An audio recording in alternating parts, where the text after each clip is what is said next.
Hello everyone, CGPSC vibes में आप सभी का स्वागत है। जैसा कि हमने एडीओ भर्ती परीक्षा 2025 की क्लास स्टार्ट की थी, इसमें हमने आजीविका विषय पर क्लास स्टार्ट किया है। मैंने ग्रामीण विकास का भी प्लेलिस्ट बना दिया है। आप चाहें तो ग्रामीण विकास का अगर आप देखना चाहते हैं तो उसमें से देख सकते हैं। आजीविका विषय में हम इकाई 1 था जो हमारा, वो मैंने पूरी तरह से कंप्लीट कर दिया गया है। ठीक है, इसको पूरा कंप्लीट कर दिया है और इसका प्लेलिस्ट भी बन गया है आजीविका नाम से। आप चाहे तो प्लेलिस्ट में जाके देख सकते हैं, आजीविका करके प्लेलिस्ट बना है। ठीक है, अब यूनिट 1 तो कंप्लीट हो गया है। जो इकाई 2 है, राष्ट्रीय आजीविका मिशन, इसको मैं बाद में पढ़ाऊँगी, लास्ट में पूरी तरह से इसका डिटेल बताऊँगी। यहाँ से क्वेश्चन आने की संभावना है, इसलिए इसको डिटेल में करेंगे। ठीक है, आज हम इकाई 3 देखेंगे, आजीविका प्रदान करने में ग्रामोद्योग की भूमिका। आज इसे पूरी तरह पढ़ लेंगे। ठीक है, मैं सिलेबस के अकॉर्डिंग ही आपको पढ़ा रही हूँ ताकि आपसे एग्ज़ाम में क्वेश्चन छूटे ना और आपको भी ये ना लगे कि हम सिलेबस कंप्लीट नहीं कर पाए। ठीक है, तो चलिए स्टार्ट करते हैं। इकाई 2 है, आजीविका प्रदान करने में ग्रामोद्योग की भूमिका। मतलब ग्राम में जो उद्योग होती है उसकी भूमिका आजीविका के लिए क्या होती है। आजीविका मतलब मैंने बताया है, जो हम काम करते हैं जिससे हमें आर्थिक सहायता मिलती है, वो उसका मतलब होता है आजीविका। ठीक है, काम करने को। और क्या बोल रहा है, ग्रामोद्योग में भूमिका। ग्राम उद्योग में काम करने से क्या क्या हमको आजीविका मिल सकती है, यह बोल रहा है। वह उद्योग जो 2000 की आबादी वाले क्षेत्र में स्थित हो और उसमें 50,000 तक की प्रति व्यक्ति पूंजी निवेश हो, उसे ग्रामोद्योग की श्रेणी में रखा जाता है। यानी एक उद्योग है ये। ठीक है, वहाँ की आबादी कितनी बोल रही है, आबादी 20,000 हो। ठीक है, आबादी 20,000 हो और 50,000 लोग, 50,000 तक प्रति व्यक्ति क्या करे, अपनी पूंजी को निवेश कर सके। उसको किस में रखेंगे, ग्रामोद्योग की श्रेणी में, ग्राम के उद्योग की श्रेणी में इसे रखेंगे। ठीक है, अब ग्रामोद्योग के प्रकार देखते हैं। कितने प्रकार के होते हैं, तो टोटल 7 प्रकार के होते हैं। कौन कौन से हैं इसे देख लेते हैं। ये 7 प्रकार कौन कौन से हैं, खनिज आधारित उद्योग, कृषि आधारित एवं खाद्य उद्योग, तीसरा पॉलीमर एवं रसायन आधारित उद्योग, चौथा है वन आधारित उद्योग, 5 है खादी को छोड़कर टेक्सटाइल उद्योग, इंजीनियरिंग व गैर परंपरागत ऊर्जा उद्योग, 7वां है सेवा क्रिया। एक एक को डिटेल पढ़ते हैं। जो खनिज आधारित उद्योग है, मिनरल बेस्ड इंडस्ट्री, उसमें कौन कौन से खनिज कौन कौन से हैं, आप छत्तीसगढ़ का अगर खनिज पढ़े होंगे उसमें भी आपको पता होगा, और भारत का खनिज पढ़े होंगे उसमें भी आपको पता होगा। चूना होता है, लाइम, स्लेट, पेंसिल निर्माण, प्लास्टर ऑफ पेरिस, सोना, चांदी, पत्थर, कटिंग, आभूषण निर्माण, रंग, गुलाल, चूड़ी, पत्थर, नक्काकाशी, ये सब किस में आते हैं, खनिज आधारित उद्योग। यानी चूना का निर्माण उद्योग में होता है, पेंसिल का निर्माण होता है, स्लेट का निर्माण होता है, प्लास्टर ऑफ पेरिस का, सोना का निर्माण, चांदी का निर्माण, पत्थर का निर्माण। अब पत्थर क्या बोल रहे हैं, जैसे एक पत्थर है उसको तराशा जाता है, कटिंग करके कुछ डिज़ाइन में काट दिया जाता है, वो बोल रहा है। आभूषण निर्माण, रंग का निर्माण होता है, जैसे कि उजाला, गुलाल, ये सब की बात करें। चूड़ी का भी उद्योग होता है, पत्थर का उद्योग होता है, नक्काकाशी, ये किसी को तराशा जाता है, मूर्ति बना दिया जाता है पत्थर को, उसको नक्काकाशी कहते हैं। ठीक है, नेक्स्ट है कृषि आधारित एवं खाद्य उद्योग, दलहन एवं खाद्यान्न प्रसंस्करण उद्योग। यानी जहाँ दाल को ले, मतलब क्या बोलूँ, राहल जो होता है उसको ले जाके दाल बना देते हैं, खाद्यान्न प्रसंस्करण उद्योग बोलते हैं। ठीक है, जैसे गेहूँ को ले जाते हैं और उसका आटा बना देते हैं, ये सब उद्योग में होता है। गुड़ एवं खांडसारी उद्योग, ताड़ का गुड़ उद्योग। ठीक है, फल और सब्जी का प्रसंस्करण, यानी फल और सब्जी को कंट्रोल करके रख दिया जाता है, एक प्रसंस्करण केंद्र होता है, वहाँ हम रख सकते हैं लंबे टाइम के लिए, ठीक है, ये बोल रहा है। उद्योग, पटसन उद्योग, ठीक है, नारियल जो ऑयल बनाते हैं नारियल से, अलसी से, इन सब का उद्योग किसके अंतर्गत आता है? कृषि आधारित। यानी कृषि मतलब कुछ भी हम बोए हैं उसको चेंज करके, बदल के, मतलब उद्योग में ले जाके आटा, तेल, उसको दाल, इन सब फॉर्म में बदलना ही क्या कहलाता है? कृषि आधारित उद्योग। तीसरा है पॉलीमर एवं रसायन आधारित उद्योग। पॉलीमर और रसायन उद्योग मतलब इसमें रसायन का यूज़ हो रहा है, जैसे खाल संबंधी, जूते, साबुन, रबड़, पीवीसी, मोमबत्ती, कपूर, प्लास्टिक, मेहंदी, केश तेल, डिटर्जेंट, इन सब में क्या खाद का ही उपयोग किया जा रहा है, रसायन का उपयोग किया जा रहा है, रसायन का उपयोग किया जा रहा है। इसी से तो डिटर्जेंट क्या हम घर में बना सकते हैं? जब तक हम उसमें रसायन नहीं डालेंगे तब तक उसे नहीं बना सकते। इन सब पर आधारित उद्योग है। नेक्स्ट है वन आधारित उद्योग, जैसे कागज, कत्था, गोंद, रबड़, दिया सलाई, पटाखा, अगरबत्ती, बांस, बेत, कागज, डिब्बे, जितसाजी, खस, तेंदुपत्ता, वनोत्पादन संग्रहण, यानी ये सब वन से आधारित है। कागज किसी पेड़ की छाल को निकाल के, पेड़ से जो गोंद निकलता है, गोंद तो आप लोग सभी जानते होंगे, पेड़ से ही कत्था निकलता है, ये सब क्या है? वन से आधारित उद्योग हैं। अब खादी को छोड़कर टेक्सटाइल उद्योग, जो हथकरघा सामान, सूत कपड़ा, सूत कताई, मतलब क्या बोलूँ, टेक्सटाइल मतलब कपड़ों पे जो वर्क किया जाता है उसका उद्योग बोल रहा है। छठवा है इंजीनियरिंग व गैर परंपरागत ऊर्जा उद्योग, जैसे बर्तन, बायोगैस, सजावटी बल्ब, बोतल, ग्लास, छाता, पीतल, कांच बर्तन, मोटर बाइंडिंग, पवन ऊर्जा उपकरण, एल्युमिनियम, ये सब क्या आते हैं? गैर परंपरागत ऊर्जा उद्योग है, ठीक है।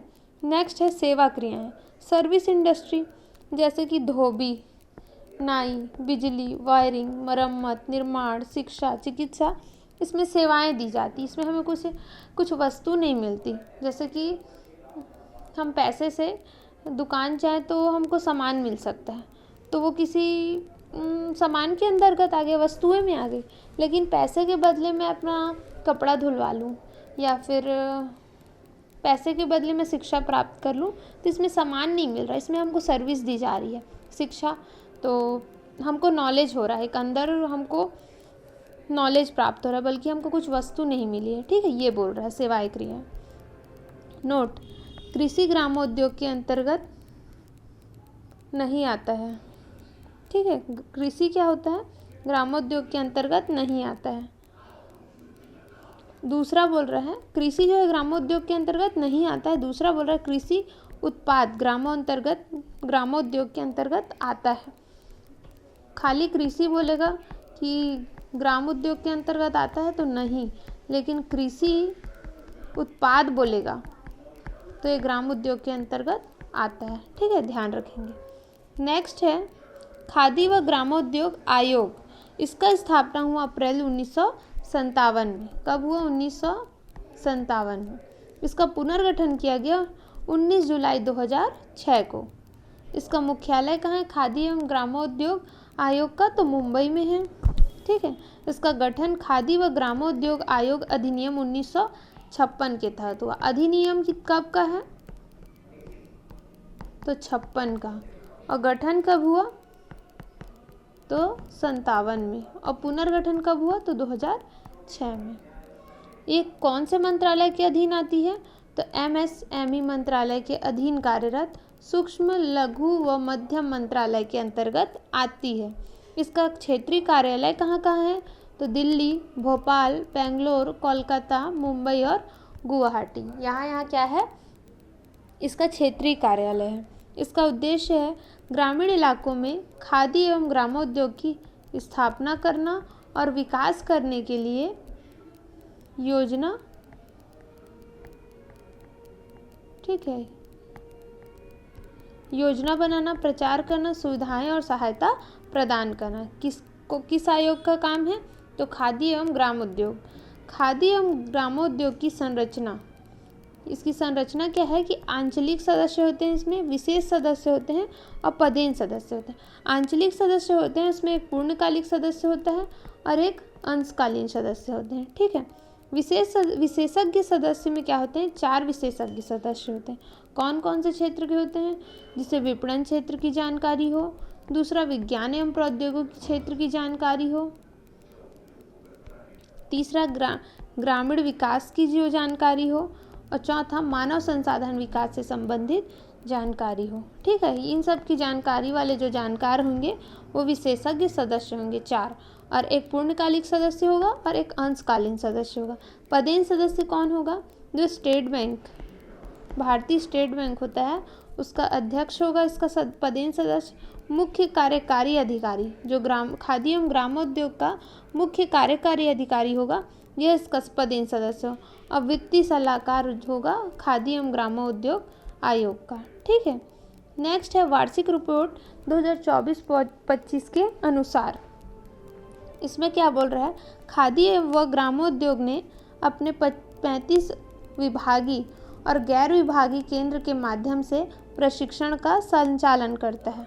कितने? 35 विभागीय और गैर विभागीय केंद्र के माध्यम से क्या करता है? प्रशिक्षण देता है। दूसरा बोल रहा है उत्पादित KVIC khadi and village industries commission उत्पाद का विपणन 8 विभागीय बिक्री केंद्र के और 18 शाखाओं और पूरे देश में खादी संस्थाओं से संबंधित 8035 बिक्री केंद्र के माध्यम से किया जा रहा है। 2496 से अधिक खादी संस्थान हैं। इस गतिविधि में 4.98 लाख से अधिक परिवार इससे जुड़े हुए हैं। इसमें 80% से अधिक महिला हैं। कितनी? 80% प्लस से ज़्यादा महिला कारीगर हैं। ठीक है। नेक्स्ट है, इसमें जो कार्यक्रम चल रहे हैं उसे भी हम पढ़ लेते हैं। प्रधानमंत्री रोजगार सृजन कार्यक्रम PMEGP। ठीक है। इसका प्रारंभ कब हुआ? तो अगस्त 2008 में हुआ। प्रधानमंत्री रोजगार सृजन कार्यक्रम वास्तव में 2 योजनाओं का क्या है? सम्मिश्रण है। मतलब 2 योजनाओं को मिला के प्रधानमंत्री रोजगार सृजन कार्यक्रम चलाया जा रहा है। पहला योजना है प्रधानमंत्री रोजगार योजना, जो 1993 में स्टार्ट हुआ, और ग्रामीण रोजगार सृजन कार्यक्रम यह अप्रैल 1995 में स्टार्ट हुआ। प्रधानमंत्री रोजगार सृजन कार्यक्रम MSME के अधीन खादी एवं ग्रामोद्योग द्वारा संचालित किया जा रहा है। ठीक है। ध्यान रखेंगे कौन सी मंत्रालय द्वारा? तो MSME मंत्रालय द्वारा। योजना क्रियान्वयन एजेंसी कौन कौन सी है? तो राष्ट्रीय स्तर पर है खादी एवं ग्रामोद्योग आयोग, और राज्य स्तर पर है राज्य खादी एवं ग्रामोद्योग बोर्ड, जिला आयोग केंद्र एवं बैंक। ठीक है। कौन कौन सी एजेंसी है तो आप याद रखेंगे इसे। थोड़ा सा ये टॉपिक ना लेंदी हो जाता है क्योंकि ये पूरा थ्योरी वाला है। 1-2 बार पढ़ेंगे तो आपको ध्यान रहेगा। 1-2 बार आप वीडियो को कुछ काम करते सुन लीजिएगा। ठीक है। तो आपको याद हो जाएगा। इसके उद्देश्य पढ़ते हैं। पहला, नए स्वरोजगार उद्यमों, परियोजनाओं, सूक्ष्म उद्यमों की स्थापना के माध्यम से देश के ग्रामीण क्षेत्र के साथ साथ शहरी क्षेत्रों में रोजगार का अवसर सृजन कराना। मतलब उद्योग, जो ये उद्योग का मतलब स्थापना करने का कारण क्या है कि देश के जो शहरी क्षेत्र हैं और ग्रामीण क्षेत्र हैं उसमें रोजगार प्राप्त होगा। उद्योग खुलेगा तो वहाँ युवा जिनको पास जॉब नहीं है वो वहाँ अप्लाई करेंगे, जिससे उनको रोजगार मिलेगा, यह बोल रहे हैं। दूसरा है, व्यापक रूप से दूर दूर फैले परंपरागत कारीगर ग्रामीण व शहरी बेरोजगार को एक साथ लाना और तक संभव हो उनके स्थान पर ही उन्हें स्वरोजगार का अवसर उपलब्ध कराना। यानी जो दूर दूर कारीगर हैं जिनकी ज़रूरत है, चाहे वो गांव क्षेत्र में हो चाहे शहर क्षेत्र में हो, उनको एक जगह एक मतलब इंडस्ट्री या जो भी उद्योग है वहाँ लाना और उनकी काम को और बढ़ावा देना। एक साथ मिल के काम करेंगे तो ज़्यादा उनको और नॉलेज बढ़ेगा और वहीं उनको रोज़गार भी मिलेगा और आर्थिक रूप से वो क्या होंगे, मजबूत होंगे, यह कह रहा है। नेक्स्ट है, देश में परंपरागत और भावी कारीगर एवं ग्रामीण तथा शहरी क्षेत्र के बेरोजगार युवाओं को एक बड़े भाग को निरंतर और सतत रोजगार उपलब्ध कराना, ताकि ग्रामीण युवाओं का शहरी क्षेत्रों में की ओर पलायन रोका जा सके। यानी गांव के लोग शहर में पलायन करना छोड़ दे, बल्कि अपने गांव में ही उनको काम मिल जाए, यह बोल रहे हैं। ठीक है, ये सब रोजगार से संबंधित है। उद्योग है तो जाहिर से बात है रोजगार की ही बात करेगा, उनको आत्मनिर्भर बनाना, रोजगार प्राप्त करना, ये सब। श्रमिक और कारीगर की मजदूरी अर्जन क्षमता बढ़ाना और ग्रामीण तथा शहरी रोजगार की दर को बढ़ाने में योगदान देना, ये सब वही बताएंगे। रोजगार देना और उनका आर्थिक रूप से मजबूत करना, पलायन रोकना, यह सब इसका उद्देश्य है। PMEGP के अंतर्गत वित्त पोषण, जैसे नए सूक्ष्म उद्योग की स्थापना कर रहे हैं। मान लीजिए एक उद्योग की हम स्थापना कर रहे हैं, नया है ये, ठीक है। सूक्ष्म मतलब बहुत छोटा सा है, अभी हम बड़ा नई उद्योग खोल रहे हैं। तो इसमें जैसे हम सामान्य क्षेत्र के लाभार्थी हैं, तो लाभार्थी का अंशदान होगा 10%। ठीक है, कितना होगा? सामान्य श्रेणी के हैं तो 10% परियोजना लागत का। ठीक है, और सब्सिडी का दर होगा परियोजना लागत का शहरी क्षेत्र में 15%, ग्रामीण क्षेत्र में 25%। 25% ग्रामीण क्षेत्र में इसलिए दिया जा रहा है कि उनको ग्रामीण क्षेत्र के जो लोग हैं उनको बढ़ावा देना है। ठीक है, विशेष श्रेणी ST, SC, OBC, अल्पसंख्यक, महिला, भूतपूर्व सैनिक, विकलांग, पूर्वोत्तर क्षेत्र, पहाड़ी व सीमावर्ती क्षेत्र, वहाँ कितना परियोजना लागत का लाभार्थी का अंशदान होगा? 5%। सब्सिडी की दर होगी शहरी क्षेत्र में 25% और ग्रामीण क्षेत्र में 35%। ग्रामीण क्षेत्र में ज़्यादा ही दिया जा रहा है। ठीक है, नोट इसमें दिया है विनिर्माण क्षेत्र के अंतर्गत परियोजना या इकाई की अधिकतम स्वीकार्य लागत 5 लाख रुपए वर्तमान में। व्यवसाय एवं या सेवा क्षेत्र के अंतर्गत परियोजना या इकाई की अधिकतम स्वीकार्य लागत 20 लाख रुपए। तीसरा है कुल परियोजना लागत की शेष राशि बैंकों द्वारा प्रदान की जाएगी। तीसरा है अगर कुल परियोजना लागत क्रमशः विनिर्माण और सेवा या व्यवसाय क्षेत्र में 50 लाख रुपए अथवा 20 लाख से अधिक होती है तो शेष राशि बिना किसी सरकारी सब्सिडी के बैंक द्वारा प्रदान किया जाएगा। ठीक है, ये सब उतना आपको याद करने में दिक्कत होगा, अगर याद होता है तो ठीक, नहीं तो देख लीजिएगा। वैसे 1-2 बार पढ़ेंगे तो याद हो ही जाना चाहिए। मौजूदा PMEGP मुद्रा इकाई के उन्नयन का दूसरा ऋण। पहला ऋण मिल गया हमें, दूसरा ऋण कैसे मिलेगा? मौजूदा इकाई के उन्नयन के लिए सभी श्रेणी में लाभार्थी अंशदान का 10% दिया जाएगा। जो सब्सिडी दी जाएगी परियोजना लागत का उसमें 15% दिया जाएगा। लेकिन अगर पूर्वोत्तर क्षेत्र व पहाड़ी क्षेत्र में है तो हमको 20% मिलेगा, ध्यान रखेंगे। ठीक है, इसका नोट क्या है? उन्नयन हेतु विनिर्माण क्षेत्र के तहत परियोजना की अधिकतम लागत 1 करोड़ रुपए, अधिकतम सब्सिडी 15 लाख रुपए, पूर्वोत्तर क्षेत्र और पहाड़ी राज्यों के लिए 20 लाख रुपए होगी। दूसरा है उन्नयन हेतु सेवा एवं व्यवसाय क्षेत्र, विनिर्माण में कितना बोल रहा है? 1 करोड़, और सेवा और व्यवसाय क्षेत्र के तहत परियोजना की अधिकतम लागत कितनी होगी? 25 लाख रुपए, अधिकतम सब्सिडी 3.75 लाख रुपए। ठीक है, पूर्वोत्तर और पहाड़ी क्षेत्रों में 5 लाख रुपए दी जाएगी। अब मैं इसको एक टेबल फॉर्म में बना के दिखाती हूँ आपको, तो शायद आपको समझ आए।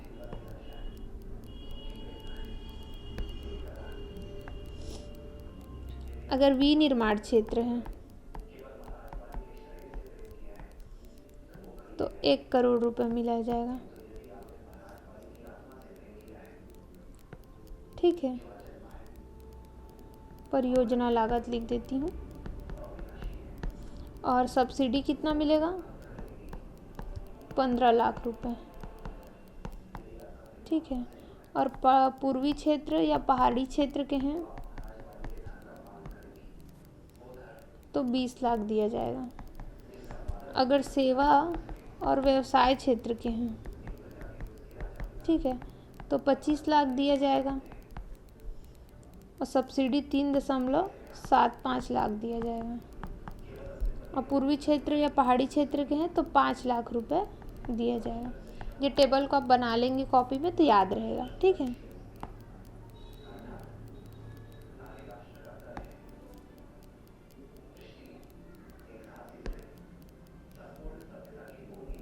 नेक्स्ट है इसमें लाभार्थी की पात्रता। नए उद्यम हेतु, नए उद्यम जो उद्यम चालू करेंगे, मैं बताई थी यहाँ पे आपको, नए उद्यम चालू करेंगे क्या क्या होगा ये। तो नए उद्यम जब चालू करते हैं तो उसकी जो पात्रता है, हम कैसे पात्र होंगे यह बोल रहा है। तो 18 वर्ष से अधिक आयु का कोई व्यक्ति हो, मतलब 18+ हो, ठीक है। PMEGP के अंतर्गत परियोजना की स्थापना हेतु सहायता हेतु कोई आय सीमा नहीं होती, ठीक है। इसकी कोई आय सीमा बॉन्डिंग नहीं है। सहायता हेतु विनिर्माण में 10 लाख रुपए और व्यवसाय सेवा क्षेत्र के लिए 5 लाख से अधिक लागत वाली परियोजना स्थापित करने के लिए लाभार्थी की न्यूनतम शैक्षणिक योग्यता 8वीं कक्षा उत्तीर्ण होनी चाहिए। यानी आपको अगर उद्यम खोलना है तो आप 8वीं पास होना जरूरी है, ठीक है। अगर आप 10 लाख विनिर्माण क्षेत्र में और व्यवसाय और सेवा क्षेत्र में 5 लाख से अधिक लागत की जो परियोजना उद्योग खोल रहे हैं उसके लिए 8वीं पास। PMEGP के अंतर्गत विशेष रूप से स्वीकृति नई परियोजनाओं के लिए इस स्कीम के अंतर्गत सहायता उपलब्ध है। मौजूदा इकाई तथा वे इकाई जो भारत सरकार या राज्य सरकार की किसी नए स्कीम के अंतर्गत सरकारी सब्सिडी का लाभ उठा चुकी हो वो पात्र नहीं होंगे। अगर हम राज्य सरकार या भारत सरकार के ऐसा ही कोई स्कीम चल रहा है जिसका हम लाभ उठा चुके हैं तो हम इसके लिए पात्र नहीं होंगे बोल रहे हैं, ठीक है। अब बोल रहा है कि लाभार्थियों का चयन कैसा होगा, ठीक है। लाभार्थियों का चयन जिला स्तर पर एक कार्यदल द्वारा चयन किया जाएगा। एक कार्यदल होता है हर जिले में, वह आपका चयन करेगा कि आप एलिजिबल हैं कि नहीं। कार्यदल का अध्यक्ष कौन होगा? जिला कलेक्टर होगा। कार्यदल में शामिल खादी एवं ग्रामोद्योग, राज्य खादी एवं ग्रामोद्योग बोर्ड, जिला उद्योग केंद्र व बैंकों के प्रतिनिधि शामिल होंगे, ठीक है। ये इसका चयन का प्रक्रिया होगा। अब बोल रहे हैं नकारात्मक गतिविधियां योजना अंतर्गत लाभ नहीं दिया जाएगा। अब कब कब हमें लाभ नहीं मिलेगा यह बोल रहे हैं। मीट वध करके तैयार किया हुआ से जुड़े उद्योग, मीट का प्रसंस्करण, डिब्बाबंदी, मांसाहारी खाद्य परोसना, ये सब जो हम लोग मीट किसी की हत्या करके अगर हम कुछ उद्योग में प्रसंस्करण कर रहे हैं तो ये सब के लिए इसमें हम पात्र नहीं होंगे, ये योजना का लाभ हम नहीं उठा सकेंगे। दूसरा, बीड़ी, पान, सिगरेट आदि नशीली वस्तुओं का उत्पादन एवं बिक्री करने के लिए उद्योग खोले हैं तो भी हम पात्र नहीं होंगे। हमारा उद्योग के लिए यह योजना का लाभ हम नहीं उठा सकेंगे। कोई ऐसा होटल या ढाबा जहां शराब और मांसाहारी भोजन परोसा जाता है तो भी वहाँ इसका लाभ आपको नहीं मिलेगा। नेक्स्ट है कच्चे माल के रूप में तंबाकू का प्रयोग या ताड़ी निकालना व बेचना, तो भी हम इसके पात्र नहीं होंगे। चाय, कॉफ़ी, रबड़ जैसी आदि फसलों, बागानी की खेती से जुड़े कोई उद्योग या व्यापार, रेशम पालन, बागानी फूलों की खेती, यह सब करते हैं तो भी इसके लाभ के पात्र नहीं होंगे। मत्स्य पालन, सूकर पालन, मुर्गी पालन जैसे पशुपालन से जुड़ा कोई व्यापार है वो भी पात्र नहीं होंगे। 20 माइक्रोकॉन से कम मोटाई वाली पॉलीथीन की निर्माण के लिए भी है तो हम पात्र नहीं होंगे। यानी क्या बोल रहा है, अगर हम किसी की हत्या करते हैं, किसी की जान लेते हैं तो भी हम पात्र नहीं होंगे। किसी पशुओं को बांध कर रखते हैं, किसी का व्यापार करते हैं तो भी हम पात्र नहीं होंगे। अगर हम मतलब नशीली पदार्थों का वो कर रहे हैं, सप्लाई कर रहे हैं तो भी हम पात्र नहीं होंगे। चाय, कॉफ़ी, रबड़, फल फूल का जो नशीले पदार्थ हैं उनका व्यापार करें तो भी पात्र नहीं होंगे। अगर हम पॉलीथीन का भी उद्योग खोल रहे हैं तो भी हम इसके पात्र नहीं होंगे। नोट क्या बोल रहे हैं, इन सभी उद्योग या व्यापार करने पर प्रधानमंत्री रोजगार सृजन कार्यक्रम का लाभ नहीं उठा पाएंगे, अर्थात अपात्र होंगे, ठीक है। आज के लिए इतना ही, थोड़ा वीडियो लंबा हो जाएगा, नहीं तो एक पार्ट इसका और बना दूंगी मैं, ताकि आप 2 वीडियो देखेंगे तो आपको ये जो ग्रामोद्योग है उसकी जो भूमिका है वो आपको पूरी तरह से कंप्लीट हो जाएगा, ठीक है। मिलते हैं नेक्स्ट वीडियो में, धन्यवाद।